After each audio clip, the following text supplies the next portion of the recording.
Hôpital du Sacré-Cœur de Montréal.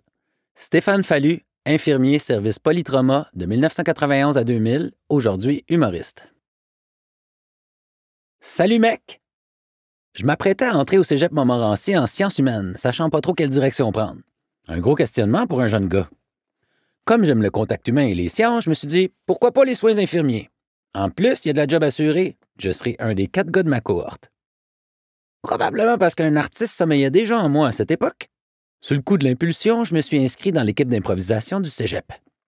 Je suis quelqu'un de timide, mais cette activité parascolaire m'a complètement sorti de ma coquille. Comme bien des jeunes de 18 ans, je vivais pas mal d'expériences à cette période. Vaut mieux le faire là que plus tard, car je confirme que maintenant, je ne pourrais pas me relever d'une brosse avec 3 heures de sommeil dans le corps et être fonctionnel. Faut plus planifier un bon 3 jours pour m'en remettre. Bref, à ce moment-là, je donnais pas ma place. Au point où un jour, une de mes profs a cru bon me donner ce conseil. « Stéphane, les soins infirmiers, c'est pas comme l'impro. Peut-être que tu devrais penser à te réorienter. T'es créatif, mais les soins infirmiers, c'est une job qui demande rigueur et assiduité. » Je comprenais ce qu'elle tentait de me dire, mais en même temps, je trouvais que c'était n'importe quoi. Un infirmier peut être rigoureux au travail et décontracté dans ses loisirs. Les deux sphères se complètent, même. Autour de moi, il y avait des élèves avec d'excellentes notes, mais quand ils arrivaient dans une chambre, ils étaient tellement concentrés sur les pilules à donner qu'ils en oubliaient de parler aux patients.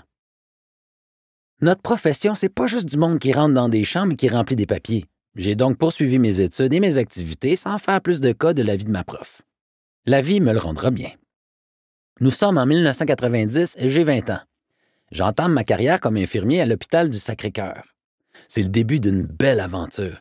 J'aime le beat des hôpitaux, j'adore côtoyer les patients, communiquer avec les gens. À travers notre travail, on fait constamment des grilles d'évaluation pour analyser et intégrer, s'il y a lieu, d'autres intervenants dans le dossier, comme un psychiatre.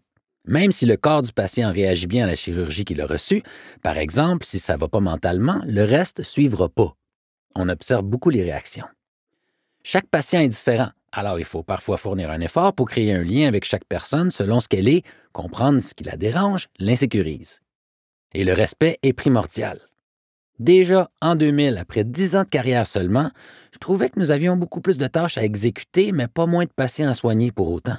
Alors, qu'est-ce qui écope quand le temps manque? Le côté relationnel, les jasettes avec chaque patient pour le rassurer et l'apaiser. Dans les quarts de nuit, on fait les prises de sang le matin vers 7 heures. Et ce sont des membres spécifiques du personnel qui sont attitrés à ça. Évidemment, ce service a été coupé afin de faire des économies, alors ça devient une tâche de plus sur nos épaules. Pour pouvoir l'intégrer, en plus de tout ce que nous devons déjà faire, on doit réveiller les patients dès 5h30, sinon on n'y arrive pas. Pour une simple prise de sang, ça n'a aucun sens, ça dénote encore un manque de respect pour la personne malade. Je suis hyper impliqué dans les réunions multidisciplinaires. Même si parfois on trouve que j'ai une grande gueule parce que, comme je déteste les inégalités, je dis régulièrement ma façon de penser. Un jour, une infirmière a corrigé toutes mes fautes de français dans un rapport que j'avais écrit. Spontanément, j'ai dit que pendant qu'elle fait ça, elle n'est pas en train d'aider une personne qui a besoin de soins.